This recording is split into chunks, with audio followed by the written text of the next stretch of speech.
আসসালামু আলাইকুম guys, welcome back to my channel. Welcome to Bengali kitchen blog. আজ আমাদের রেসিপি কাতলা মাছের ঝোল পেঁয়াজ কলি দিয়ে। সবথেকে প্রথমে এখানে আমি 4 পিস কাতলা মাছের দাবা নিয়ে নিয়েছি। এখানে আমি নুন হলুদ মাখিয়ে কাতলা মাছটা ভালো করে মেখে নেব।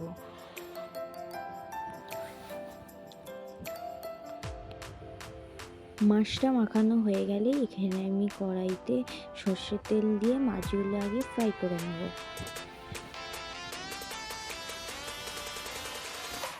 আমি একটা একটা করে 4টে মাছই এখানে দিয়ে নিচ্ছি। ভালো করে এগুলো উল্টে পাল্টে ভেজে নিয়ে তুলে নেব।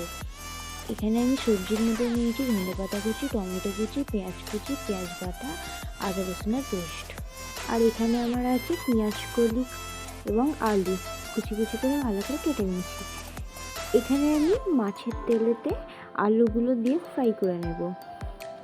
সামান্য লবণ এবং একটু হলদি গুঁড়ো দিয়ে ভালো করে এটা ভেজে নেব।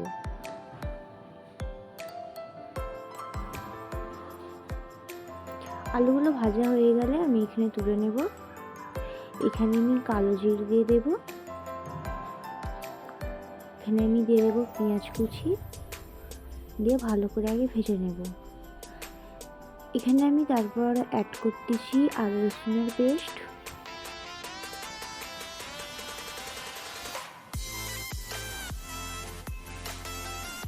এবার আমি এখানে অ্যাড করব পেঁয়াজ বাটা, যেটা আমি কাঁচা লঙ্কার সাথে বেটে রেখেছিলাম।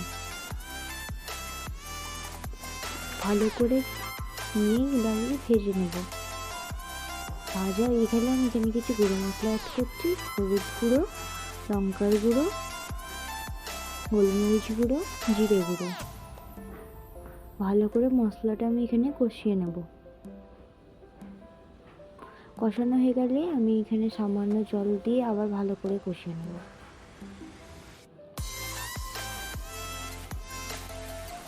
এরকম যখন কালারটা চলে আসবে তখন আমি দিয়ে দেবো টমেটোর কুচি। এখানে আমি 2টো টমেটো নিয়েছি। তার সাথে আমি অ্যাড করছি পেঁয়াজ কলি। ভালো করে এইগুলো আমি আগে ভেজে নেব মশলার সাথে। তারপর আমি এখানে অ্যাড করছি আলুগুলো।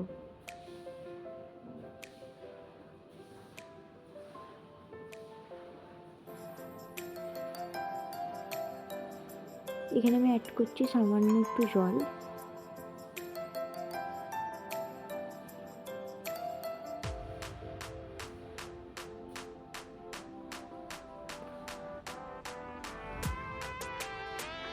ভালো করে মিশিয়ে নিচ্ছি।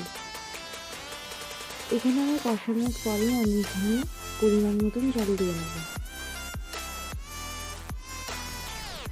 জল দেওয়ার পরে আমি এখানে লবণটা দিয়ে নেব আর ধনে পাতা কুচিয়ে দিয়ে দেবো।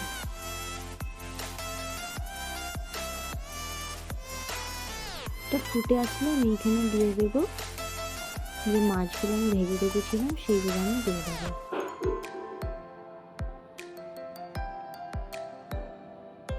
মাছগুলো দেওয়ার পরে আমি গ্যাসটাকে মিডিয়াম টু লো করে রেখে দেবো 20 মিনিটের মতো। আমার আর ভিডিওটা তোলা হয়নি, তো এতটাই পর্যন্ত আমি আমার চ্যানেলটি সাবস্ক্রাইব এবং লাইক করে দেবেন।